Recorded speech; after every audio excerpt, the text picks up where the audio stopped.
todos, hoy comenzaremos con la segunda unidad de sistemas electrohidráulicos, en donde abordaremos la unidad de dimensionamiento de sistemas electrohidráulicos. Para esto vamos a entrar a nuestro ambiente de aprendizaje, vamos a ingresar a la segunda unidad, pinchando en el icono. Aquí encontraremos los recursos de apoyo, donde tenemos catálogos de bombas, catálogos de cilindros, catálogos de tubería y una guía para resolver ejercicios de aplicación. En esta instancia comenzaremos viendo el catálogo de cilindros, el cual haremos clic y veremos que se va a descargar automáticamente. Una vez descargado el archivo lo vamos a abrir y vamos a darnos cuenta que acá tenemos un extracto de un catálogo que cuenta con solo 14 páginas de un manual a un catálogo de cilindros, porque en realidad para la aplicación que vamos a hacer necesitamos solamente algunos datos. En este caso tenemos para cilindros Parker, Repsol y Rexroth. Vamos a enfocarnos esta vez en los cilindros Repsol. Vamos a ir viendo, primero en la primera página tenemos qué significa cada código de la nomenclatura de un cilindro. Si se dan cuenta, acá tenemos las partes de una nomenclatura y acá qué significaría cada uno, en donde box 1 nos va a explicar a qué tipo de fluido corresponde el cilindro, si es una H es para un cilindro hidráulico, si es una N para un cilindro neumático. Luego en box 2 tenemos el tipo del cilindro, si una letra D si es doble efecto, una letra S si es simple efecto.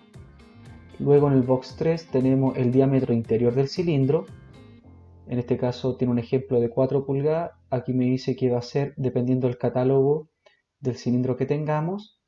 En el box 4 tenemos el extremo del vástago, también según el catálogo qué tipo de extremo va a usar, si es con hilo, si es con una oreja o con una rótula. En el box 6 nos indica la carrera del cilindro en milímetros, en este caso el ejemplo dice que son 1200 milímetros. En el box 7 nos indica el tipo de montaje, también según catálogo dependiendo del fabricante. En box 8 nos indica el tipo de conexión, por lo general el que nos marque un guión o si no nos dice nada se asume que es un tipo NPTF, que es un estándar, o a menos que sea de otro tipo lo debería especificar. En box 9 tenemos la posición de las conexiones, acá tenemos una gráfica para mostrar, en este caso nos dice que es 2×6 o 2 y 6, corresponde a esta entrada que está en este cuerpo al inicio del vástago y el 6 corresponde a la otra entrada. Dependiendo de la configuración del cilindro podríamos tener otro tipo de conexiones, podría ser 1 y 7 o 3 y 6, etcétera, dependiendo de la aplicación que vamos a tener en nuestro cilindro. El box 10 nos indica si tiene amortiguación, si tiene solamente en la base lo va a especificar con una letra B, si tiene solamente a la cabeza con una letra C, y si tiene en ambos extremos, como lo que hemos visto, va a tener la nomenclatura AE. Y finalmente el box 11 nos indica los accesorios, una O si tiene oreja en la toma, una H si es una horquilla, una FO si es un flange oreja, una FH si es una flange horquilla. Luego nos indica algunos montajes básicos para los tipos de cilindro Repsol. Podemos ver por ejemplo un básico en donde tenemos que es como lo más común que hemos visto nosotros, con dos entradas y el extremo del vástago es con hilo. En este caso sería un tipo T, pero tenemos otros tipos, por ejemplo el estilo JB, en donde tenemos un flange a la cabeza, en donde el flange va a ir sujeto a una base, en donde se va a sujetar el cilindro. También tenemos, por ejemplo, el estilo JJ, en donde el flange hace cuerpo o hace como conducto de líquido hidráulico y está a la cabeza, ¿cierto? Donde va el vástago. Tenemos, por ejemplo, el tipo TC, ya que son con hilos, los pernos que sujetan el cuerpo son con hilo pasado. Tenemos, por ejemplo, acá un tipo HB, en donde el flange es a la base del cilindro. Por ejemplo, acá tenemos el tipo SB, en donde las conexiones son rótula y oreja, y ahí va a indicarnos dependiendo el tipo de montaje que traen los cilindros. Luego algunas medidas también con nomenclatura, con las cotas aquí, en donde nos va a indicar los tipos de pernos que van a traer, si son pasados, el tipo de rosca, etc. Aquí nos indica. Tenemos, por ejemplo, el tipo T, en donde los pernos que sujetan el cuerpo no pasan. El tipo TB, en donde pasan hacia el lado del vástago. Y el tipo TC, en donde los pernos pasados son hacia la base del cilindro. Podemos ver tipo BR con flange en la base. Tipo HFB con oreja en la base, también con sus medidas estándar. Y acá tenemos los extremos del vástago, con todas las cotas y qué significa cada una, con las medidas estándar, dependiendo el tipo de letra que acompaña o a la nomenclatura. También tenemos los accesorios de montaje, en donde tenemos las rótulas, también con número o nomenclatura para la parte y las medidas. Tenemos el pivote, una oreja para un punto de pivote, y acá tenemos un enclavamiento de oreja, también con medidas. Finalmente, en la última página de esta guía nos va a mostrar qué significa pandeo, y aquí es donde vamos a ocupar para resolver los primeros ejercicios de la guía de desarrollo. Voy a leerlos brevemente. Me dice que el pandeo, un pandeo sin flexión, cuando se emplean cilindros de gran longitud de carreras se producen problemas especiales de estabilidad. El pandeo tiene que ver con el movimiento que se produce en el vástago cuando éste está extendido. Por motivos de cálculo, dichos casos los dividimos en los sectores de tensión de pandeo no elástica, el cálculo se realiza según Tetmanager, y tensión de pandeo elástica o de Hooke, su carga límite crítica se determina según Euler. En los cilindros hidráulicos el cálculo básicamente se realiza según Euler, dado que los vástagos mayormente se consideran como barras esbeltas. Las cargas de pandeo y la carga máxima de servicio se calculan del siguiente modo. Carga de pandeo, que se representa con una letra K, es pi al cuadrado por E por J dividido en SK al cuadrado. Esto me da en Newton. Es decir, que con esta carga se produce el pandeo. Carga máxima de servicio o fuerza. La fuerza es igual a la carga del pandeo dividido por el coeficiente de seguridad. Y eso me da en Newton. Según la fórmula de arriba, o la fórmula de la carga de pandeo, SK es la longitud libre del pandeo, E es el módulo de elasticidad, es un valor predeterminado que equivale a 2,1 por 10 elevado a 5 para el acero, recalcando que estamos viendo solamente vástagos de los cilindros de acero, y que me da en newton sobre milímetro al cuadrado. J, que es momento de inercia para una sección transversal circular, que está determinada por el diámetro a la cuarta por pi dividido en 64, o es lo mismo que decir 0,0491 por diámetro a la cuarta, y que está en una unidad de milímetros a la cuarta, y el coeficiente de seguridad, que también está predeterminado como 3.5. La longitud libre al pandeo a emplear debería tomarse de los casos de carga según Euler.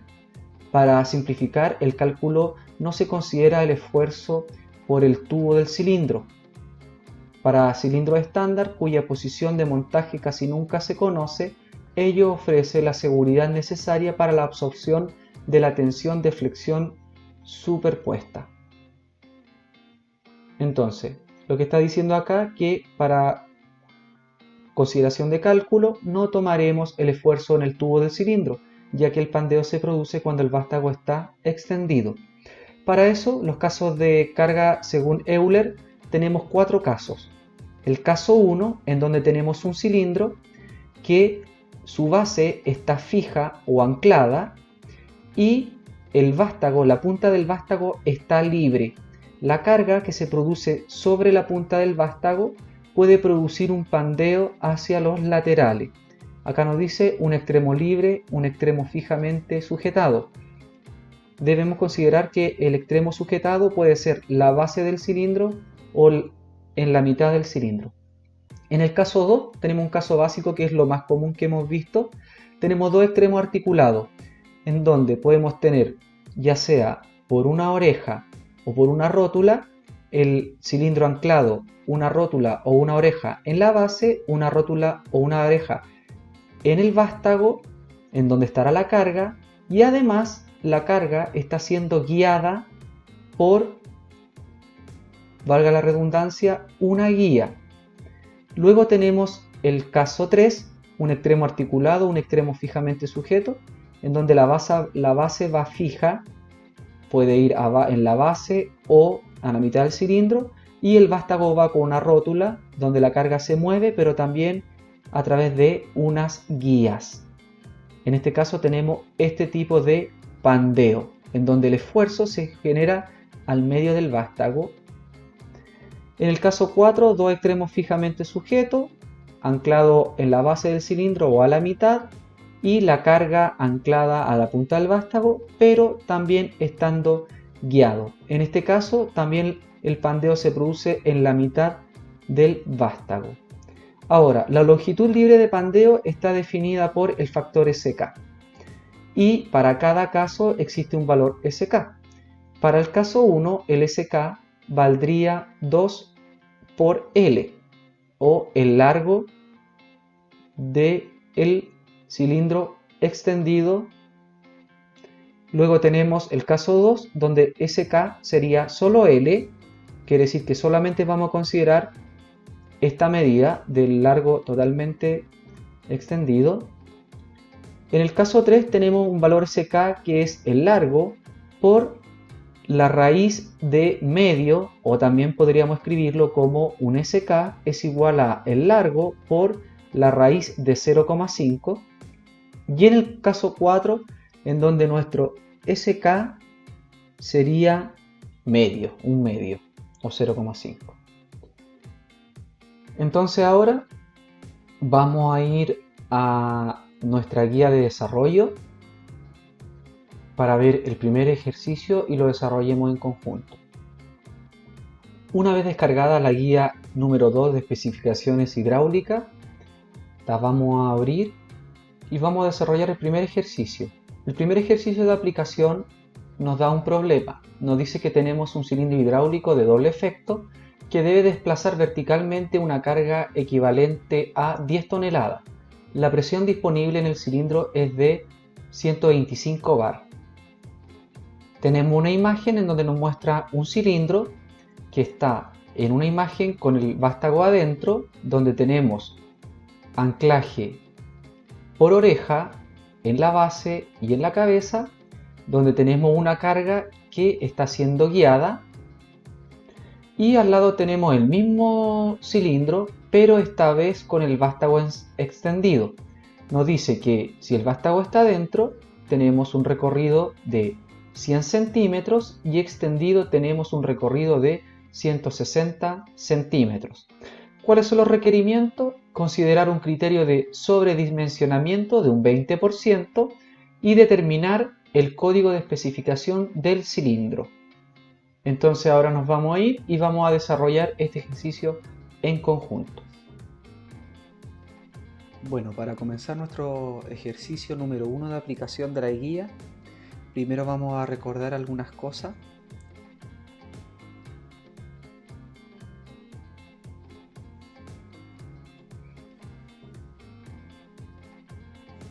Vamos a hacer nuestra selección de cilindros. Vamos a recordar primero que la fuerza está dada por la carga que afecta el pandeo, que sería K sobre S, que sería el factor de seguridad. Entonces tenemos que F es la fuerza o la carga que nos entrega los datos en el ejercicio. S sería el factor de seguridad, que en este caso viene dado como 3,5, y K nuestra carga afecta a pandeo.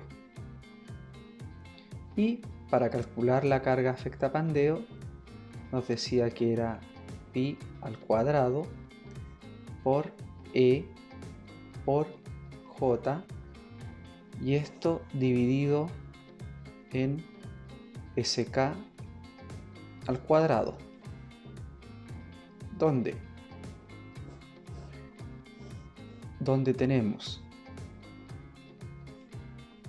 E sería nuestro módulo de elasticidad,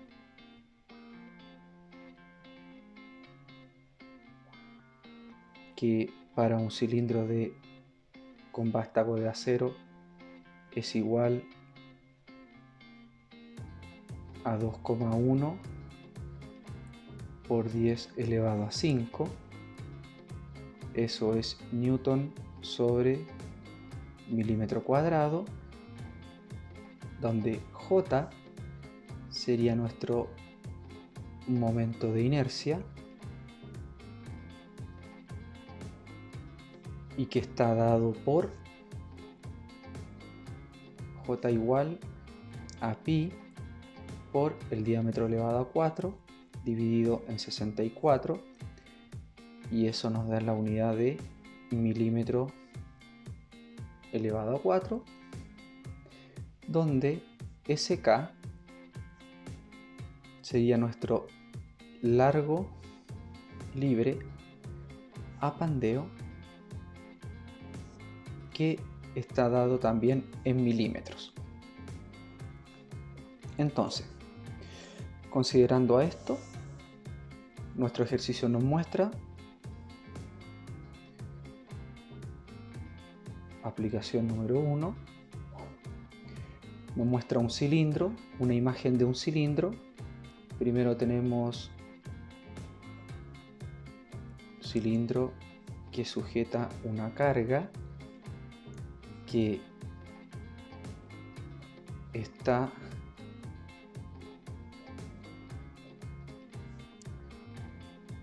sujeta, aquí está con el vástago adentro. Nos dice que acá tenemos 100 centímetros cuando el vástago está adentro, y luego nuestro cilindro que está guiado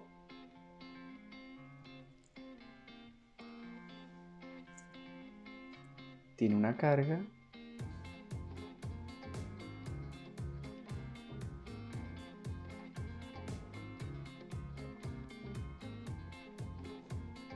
está anclado a través de una oreja, y que extendido tiene un largo de 160 centímetros. Así comenzaría. Entonces, Vamos a comenzar calculando la fuerza, que sería K sobre S. Vamos a recordar que la fuerza es igual a la carga por la gravedad por el sobredimensionamiento. Si miramos nuestro ejercicio número 1, nos dice que tenemos un sobredimensionamiento del 20%. ¿Qué quiere decir que sea un sobredimensionamiento del 20%? Vamos a anotar aquí como dato SD sobredimensionamiento. Si tuviésemos un sobredimensionamiento del 100% o el sobredimensionamiento al 100% equivale a 1. Si tenemos un sobredimensionamiento del 20%, quiere decir que a ese 1 le sumamos un 20%. El 20% de 1 serían 0,2. Por ende, en este ejemplo, nuestro sobredimensionamiento sería 1,2. El total, que es 1 más el 0,2, que corresponde al 20% de 1. Entonces, nuestra fuerza equivaldría a la carga. El ejercicio nos dice que tenemos una carga de 10 toneladas, por ende serían 10.000 kilogramos por la gravedad, que son 9,81 metros sobre segundo cuadrado, por el sobredimensionamiento, que al ser un 20% sería 1,2 o 1,20. Hacemos este cálculo y nos damos cuenta que la fuerza es igual a 117.720 kilogramos metros sobre segundo al cuadrado, o igual a 117.720 newton. Una vez que tenemos la fuerza, podemos calcular la carga afectapandeo. Entonces tomamos estos mismos datos y solamente reemplazamos. Entonces, nos dice que K, o la carga afectapandeo, es igual a la fuerza por el factor de seguridad. Factor de seguridad que es por normativa. Reemplazamos la fórmula y vamos a ver que K es igual a la fuerza, en este caso son 117.720 newton, por un factor de seguridad que está dado en 3,5. Quiere decir que nuestro valor K sería igual a 412.020 newton.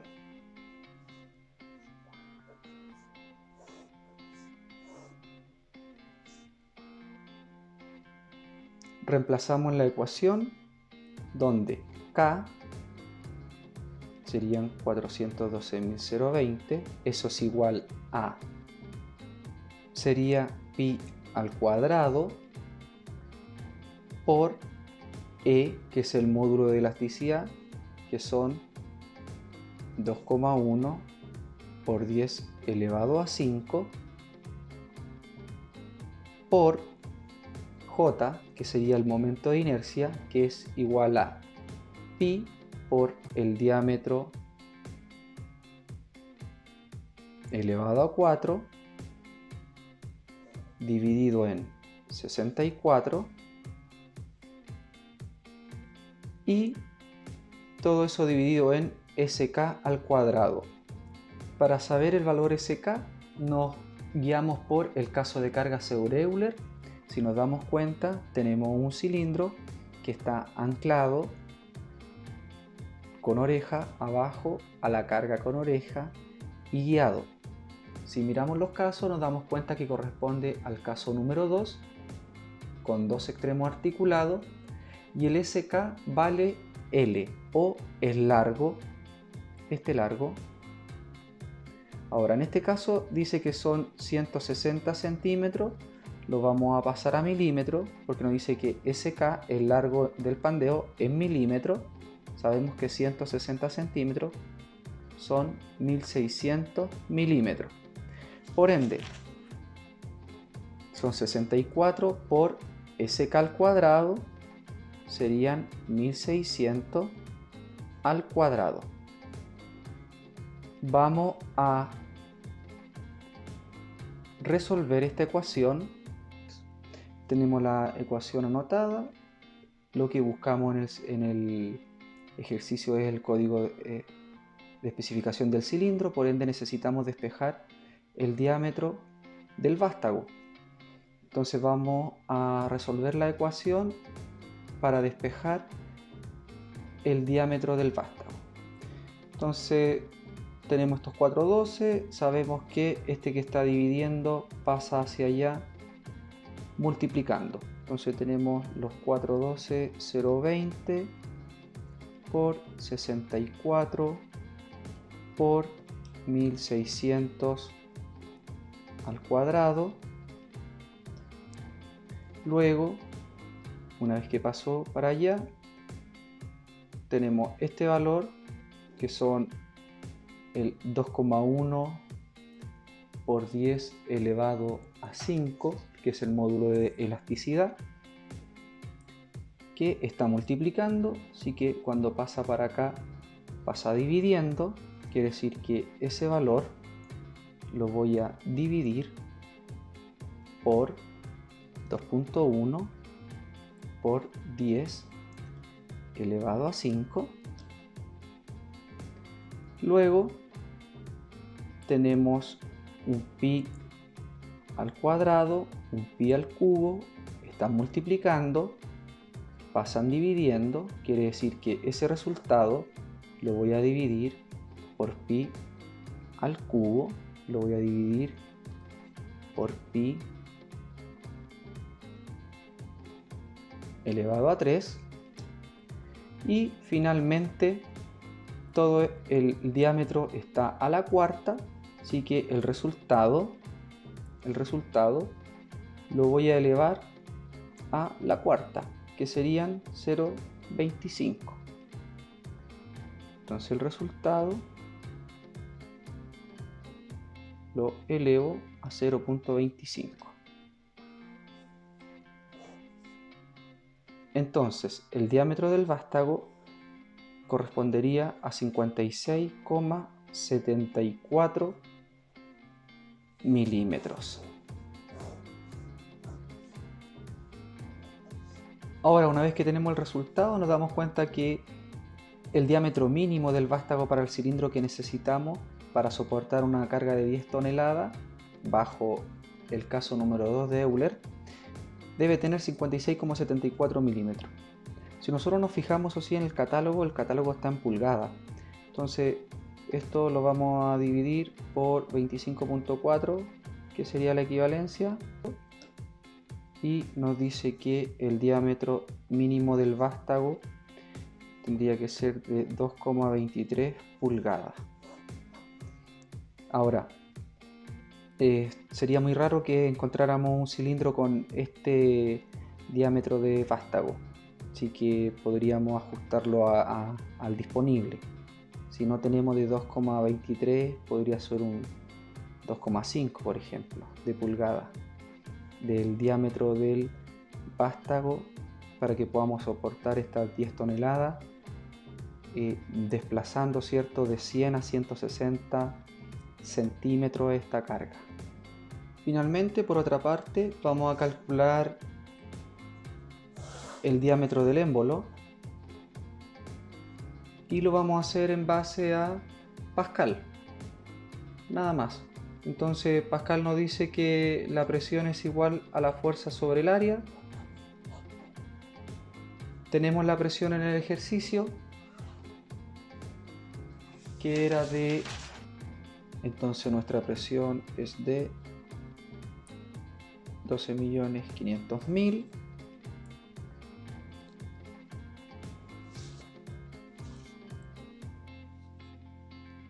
La fuerza dijimos que era 117.720 newton, ¿cierto? Y eso sobre el área, que el área es 0,785 por el diámetro al cuadrado, en este caso el diámetro del émbolo. Vamos a reemplazar, despejamos, vamos a decir que el diámetro del émbolo va a ser igual a 117.120 dividido en 0,785 por los 12,5 millones, y eso en raíz. Entonces nuestro diámetro de émbolo sería 117.720 dividido en 12.500.000